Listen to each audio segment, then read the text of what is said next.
Hello, my name is Kayla Cunningham, and today I'm going to be talking to you about diabetes. My goal is to inform you on the causes of diabetes, the way it affects the human body, and managing diabetes so that people affected can live a long and healthy life. Almost every person, if not every person in this room, knows someone with diabetes, am I right? Diabetes is a serious disease and affects many people in the United States. According to data from the 2011 National Diabetes Fact Sheet, 25.8 million adults and children have diabetes, and 1.9 million new cases of diabetes were diagnosed in people 20 years and older in 2010. There are several causes of diabetes. Some are genetic and others are caused by ways of living. The effects of diabetes have many negative connotations on the body, but if managed properly can be prevented. I know about diabetes because my younger sister has type 1 diabetes, and 2 of my uncles as well as my grandfather have type 2 diabetes. There are 2 different kinds of diabetes, type 1 and type 2. Type 1 diabetes is caused by lack of insulin due to the insulin producing beta cells in the pancreas. The immune system attacks and destroys these cells, and it typically occurs in children and young adults. Type 1 diabetes is normally genetic and passed through generations in a family.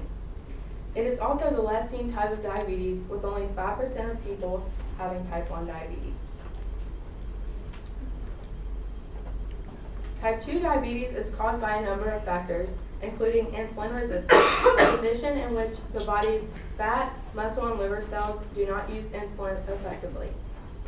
Type 2 diabetes develops when the body can no longer produce enough insulin to compensate for the impaired ability to use insulin. Type 2 diabetes is caused by poor diet and lack of exercise, and is mostly found in middle-aged people who are also obese. Symptoms of type 2 diabetes may develop gradually and can be subtle. This chart shows how type 2 diabetes affects the bloodstream. If you look like at number 3, it shows that when your pancreas doesn't make enough insulin, your body can't break down the glucose into simpler sugars, and then it builds up in the bloodstream. There are various short-term effects on the body. These are increased thirst and hunger, frequent need to urinate, fatigue, blurred vision, and tingling in the hands, feet, and legs. There are also long-term effects on the body called diabetic complications. Diabetes contributes to high blood pressure and high cholesterol, which significantly increases the risk of heart attacks and cardiovascular disease.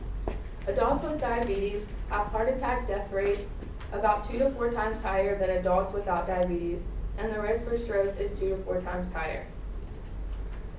Diabetes is also the leading cause of blindness in adults. This is called diabetic retinopathy and is caused by blood vessels in the back of the eye swelling and leaking. In 2005 to 2008, 4.2 million people with diabetes aged 40 years and older had diabetic retinopathy, and 700,000 of these was so advanced it could lead to severe vision loss. The kidneys are another organ that is at particular risk of damage. This is called diabetic nephropathy. Diabetes is the leading cause of kidney failure, accounting for 44% in cases in 2008. Nerve damage or neuropathy is another effect of diabetes. About 60 to 70% of people with diabetes have mild to severe forms of neuropathy. Managing diabetes. Keeping the body's blood sugar level at prime range is the cornerstone for managing diabetes. There are various ways a person can do this. Number 1, keep a healthy diet. You can do this by keeping a regular meal schedule, making every meal well balanced, eating the right amount of food, and coordinating meals with medicine. Number 2, physical activity. When a person exercises, the muscles use sugar for energy. Regular physical activity also improves the body's resistance to insulin.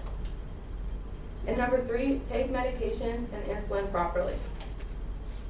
In conclusion, one should aware themselves on the causes of diabetes, know the effects it has on the body, and form a management plan in order to deal with the disease effectively.